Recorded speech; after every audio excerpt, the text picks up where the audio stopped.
दोस्तों आजकल भोजपुरी में गाना नहीं गाया जा रहा है, सिर्फ विवाद करके गाना का व्यू बढ़ाना चाहते हैं लोग।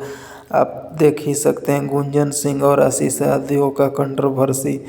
गुंजन सिंह स्टेज पे चढ़ के बोलते हैं कि मगही किसी के बाप का नहीं है, मेरा सब रास्ता खींचा हुआ है उसी पर रहेंगे। और आशीष यादव भी भरपूर जवाब दे रहे हैं।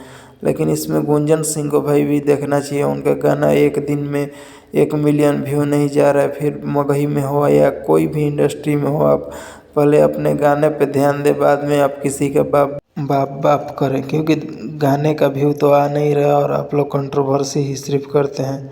दोस्तों हम आपसे बता दें कि पवन सिंह ने हाल ही में आजकल में एक नया गाड़ी लिया है जो सोशल मीडिया पे बहुत ही चर्चा में है। बाकी आपको ये खबर कैसा लगा कमेंट में ज़रूर बताएं। और आशीष यादव और गुंजन सिंह आखिर किस लिए कंट्रोवर्सी कर रहे हैं, आप लोग ज़रूर कमेंट करें।